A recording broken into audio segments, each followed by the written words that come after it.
Edhe gjatë vitit 2025, njësia speciale Ujqit vazhdon të mbetet pas një pjesëtar të përkatësisë shqiptare. Ndërkohë në konkursin për oficer të rinj për vitin 2025, nga gjithsej 45 kandidat të pranuar, vetëm një ishte shqiptar.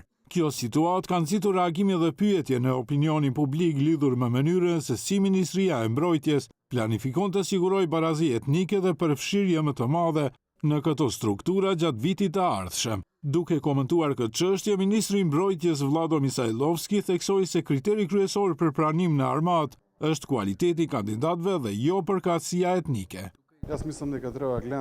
Mendoj se duhet të shohim kualitetin dhe çdo njeri që është kualitativ është i mirëseardhur në armat dhe ministri.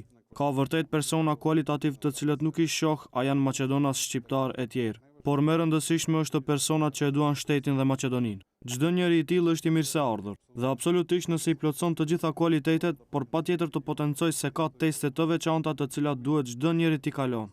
Lloji caktuar shërbimesh më tej që të jetë në njësinë, cilën do të qoftë. Nga konkursi i publikuar në muajin mars për oficer të rinj në armatën e RMV-s, kandidatët janë vlerësuar për shkollimin e përfunduar, njohuri të gjuhës angleze, përgatitjet e tyre fizike dhe kanë kaluar edhe intervistë.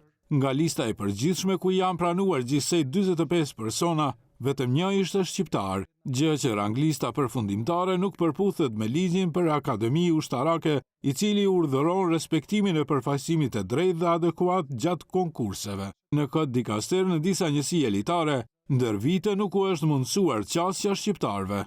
Edhe ato pak të kualifikuar që janë nuk i ofron askund obligimit kushtetues për përfaqësim të drejtë dhe adekuat. Ministria e Mbrojtjes tashmë 6 muaj është pas zëvendësministër, kjo pasi Elfete Ismaili u shkarkua nga detyra, pasi Arben Taravari prishi koalicionin me Vlenin.